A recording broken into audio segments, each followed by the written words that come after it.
Badminton में अगर आज एक नाम है जो हिंदुस्तान में सुर्खियां बन रहा है और विवाद भी बटोर रहा है तो वह है ज्वाला गुट्टा। ज्वाला इस वक्त हमारे साथ मौजूद हैं।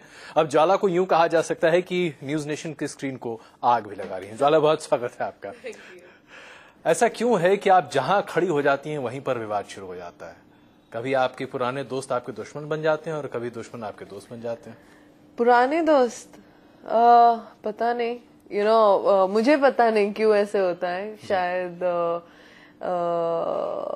मैं कुछ नहीं करती हूँ, मैं तो खेलती हूँ, प्रैक्टिस करती हूँ। मुझे समटाइम्स आई फील कि ये मुझे घसीटा जाता है कुछ चीजों में, विच इज वेरी अननेसेसरी।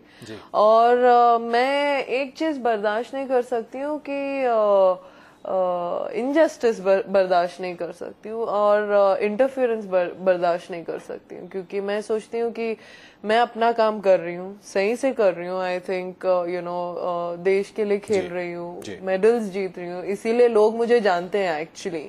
और ऐसा नहीं है कि मैं बिना परफॉर्मेंस के यहाँ तक पहुंची हूँ।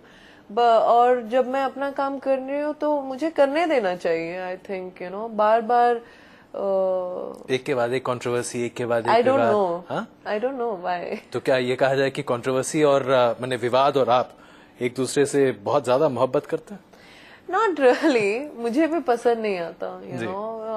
कुछ भी अनप्लेजेंट जब होता है एवरी डे, एक मिनट के लिए भी वो अच्छा नहीं लगता है दिल के लिए।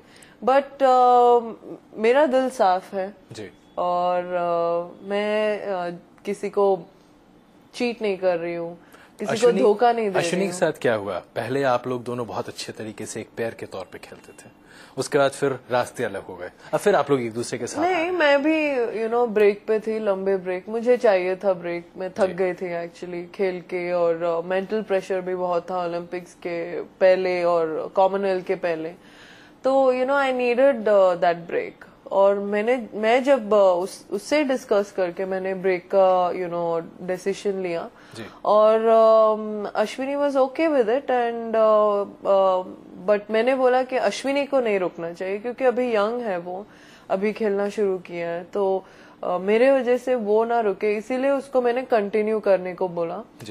And she continued and she was playing well, okay. And but अभी लेकिन वहां भी कहीं ना कहीं एक इशू बन गया था।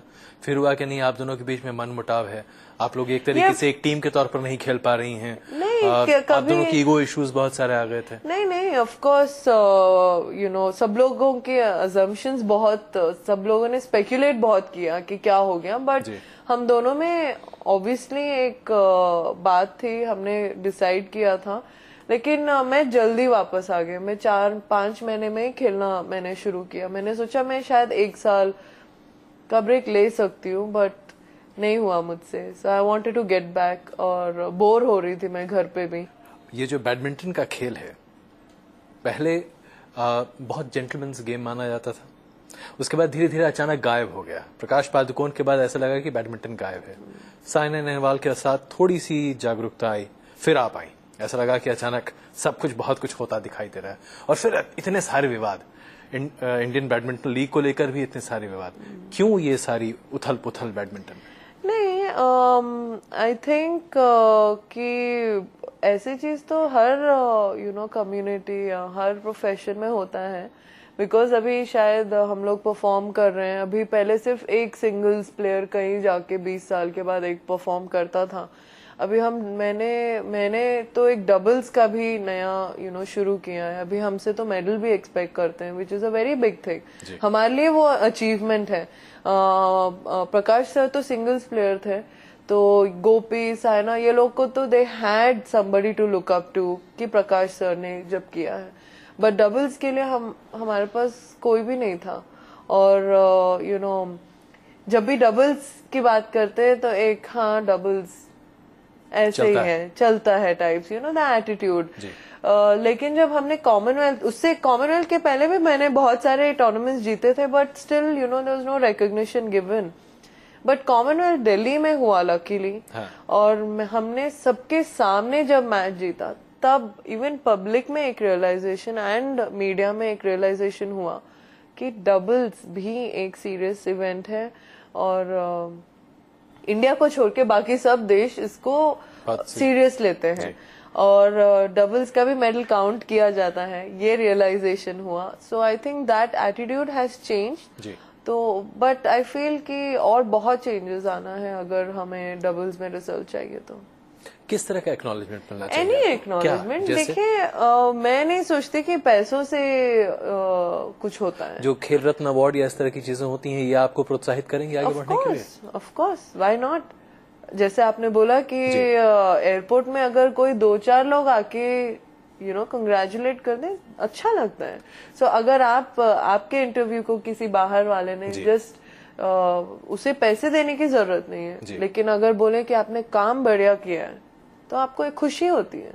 सो the same kind of acknowledgement we think we should get. क्यों नहीं मिलता? क्या वजह है? बहुत सारी वजह है, एक या दो नहीं है. एक आध तो बताइए ऐसी एक वजह जो आपको लगती है. मैंने बोला कि एटीट्यूड फर्स्ट ऑफ ऑल, और आई थिंक बैडमिंटन स्पोर्ट के बारे में लोगों को एजुकेट करना आई थिंक एसोसिएशन का ड्यूटी है. एसोसिएशन में जो राजनेता बैठे होते हैं, जो अध्यक्ष बन जाते हैं, जिन्होंने बैडमिंटन का रैकेट देखा भी नहीं होगा, शटल को शायद कभी ठीक से पकड़ा भी नहीं होगा बचपन में. अभी luckily we have a president who has played badminton till state level, so I hope he understands. तो क्या इस तरह के लोग जो तमाम एसोसिएशंस में जाकर बैठ जाते हैं, चाहे आप बैडमिंटन फेडरेशन की बात करें, हॉकी फेडरेशन की बात करें, क्रिकेट बीसीसीआई तो पूरा राजनीति के तमाम लोगों का अखाड़ा है, ये लोग जब बैठ जाते हैं तो आपको लगता है कि खेल खत्म हो जाता है?